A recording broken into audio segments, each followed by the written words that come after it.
Fala aí, galera do terceiro ano, pessoal do curso, né, professor Fábio aqui, para a gente fazer, apesar de estar escrito aí módulo 29 e módulo 30, fazer só o módulo 29 da nossa teoria, do nosso caderno, em que a gente vai tratar dos aspectos físicos e humanos do Japão.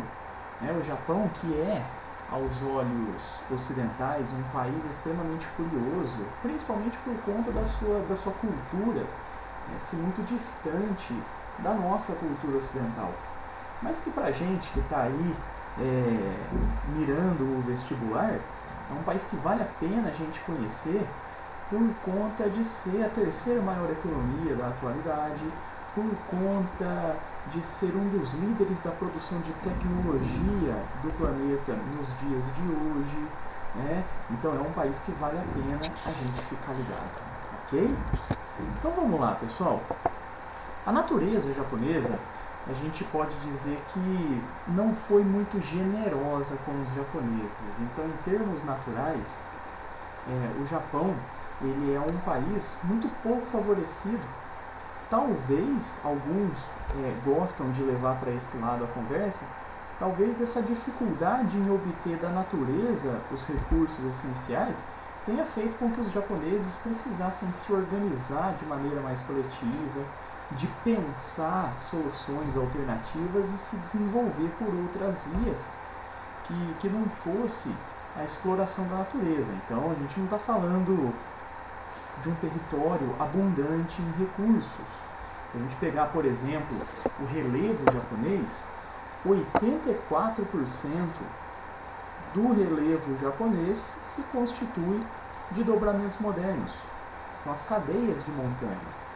É uma região de formação recente, muito pobre em recursos minerais, porque o tempo geológico foi muito curto, né? Não deu tempo de formar combustíveis fósseis, minerais metálicos.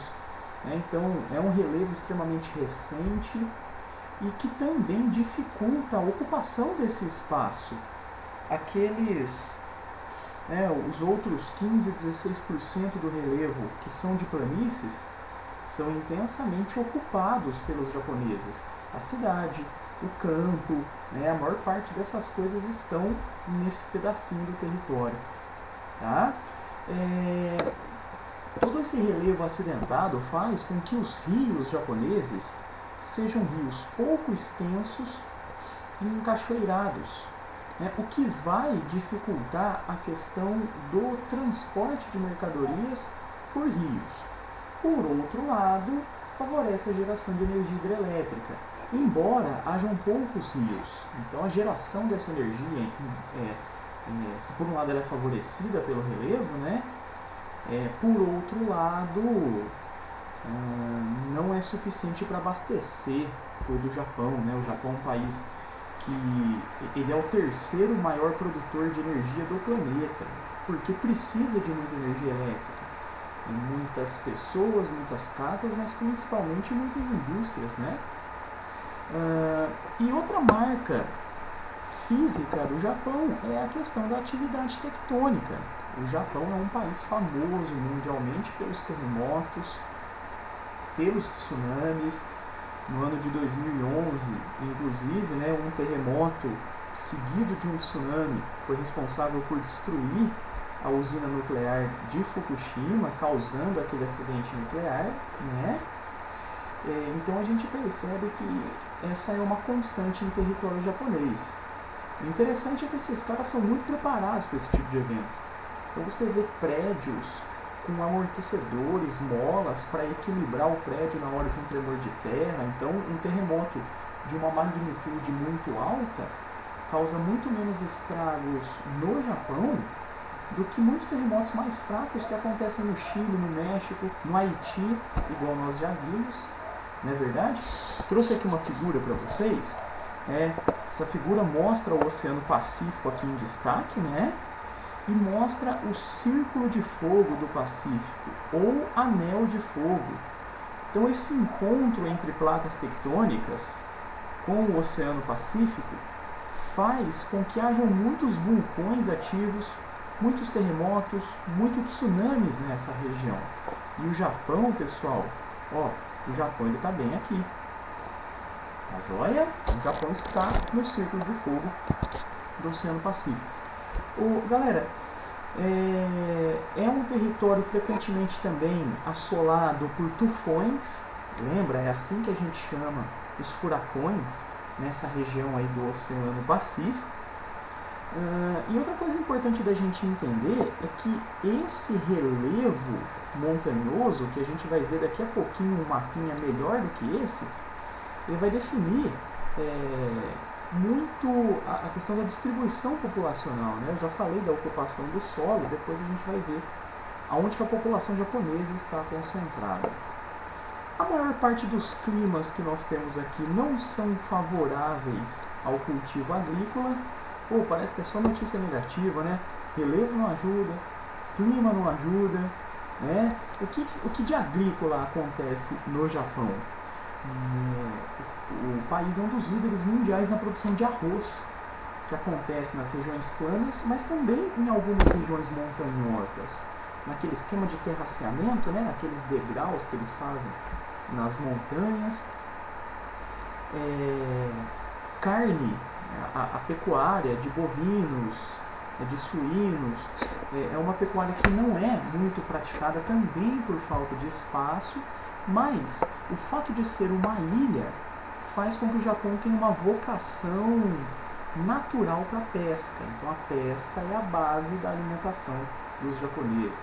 Tá? Existem, igual se a gente olhar aqui no lado direito, correntes marítimas frias e correntes marítimas quentes. São essas aqui que eu destaquei aqui para vocês. Então a variedade de peixes é muito grande.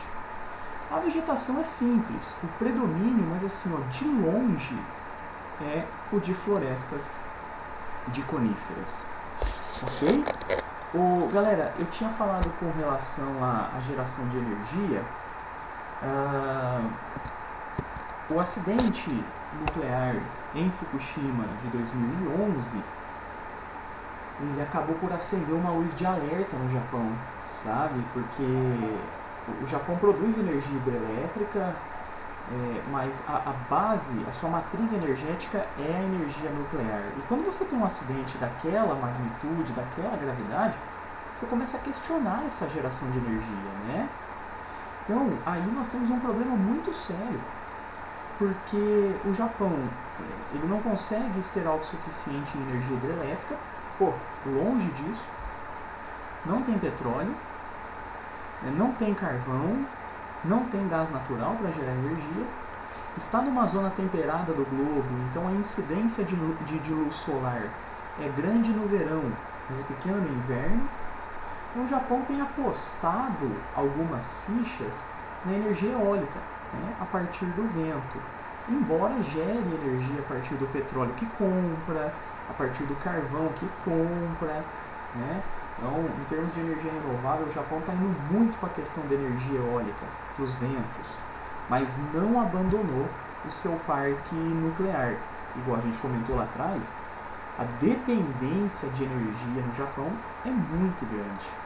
Certo, pessoal?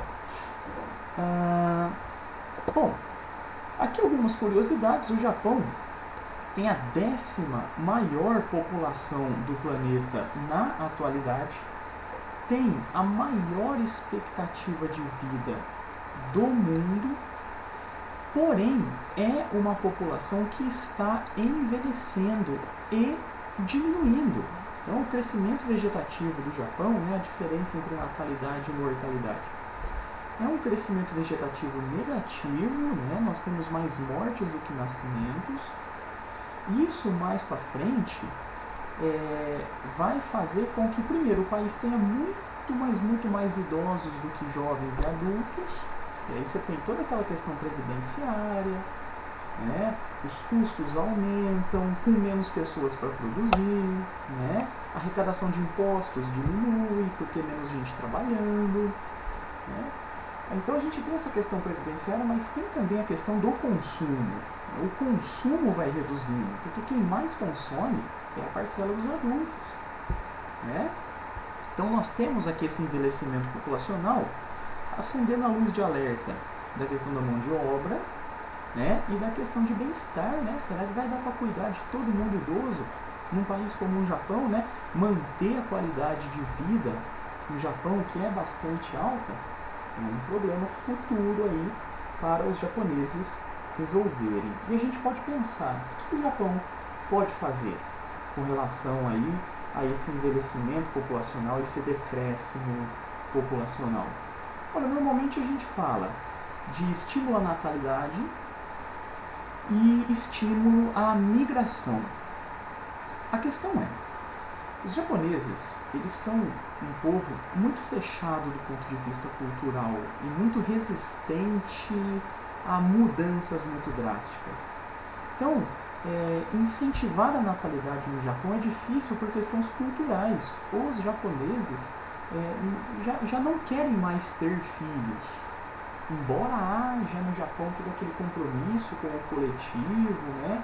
A gente vai ver no próximo módulo, a reconstrução do Japão depois da Segunda Guerra Mundial contou muito com esse compromisso do japonês na reconstrução do país, né? Mas o Japão está tendo dificuldade de incentivar a natalidade. E com relação à migração, mesma dificuldade, é essa resistência às pessoas que vêm de fora, né? Mais ou menos eles aceitam os descendentes dos japoneses. Joia, pessoal? Então existe essa resistência. Outra questão importante é a questão do espaço no Japão, né? Notemos aqui as densidades demográficas. Percebam que a maior parte da população se concentra nas proximidades do litoral, que é onde nós temos as planícies. Aqui nós temos a megalópole de Tokaido, que engloba importantes cidades como Tóquio, Yokohama, Kobe, Kyoto, Osaka, Hiroshima. Então, a conurbação de metrópoles, a não existência mais de espaços naturais entre elas.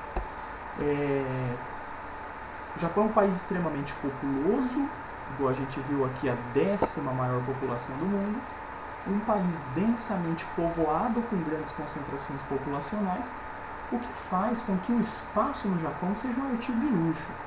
É por isso que a gente vê casas pequenas, hotéis em cápsulas, né? Então o cara só tem uma cama no hotel, estacionamentos para bicicleta, que não ocupa muito espaço, no subterrâneo. Então o espaço é um artigo luxuoso no Japão, deve ser por isso que é tão caro assim. Tá? Apartamentos de 25 metros quadrados, apartamento do tamanho de um quarto muitas vezes, né? Então o espaço é algo extremamente luxuoso no Japão. Beleza, pessoal? Então é isso que eu queria apresentar para vocês. No próximo módulo a gente vai falar da história e da economia do Japão, ok?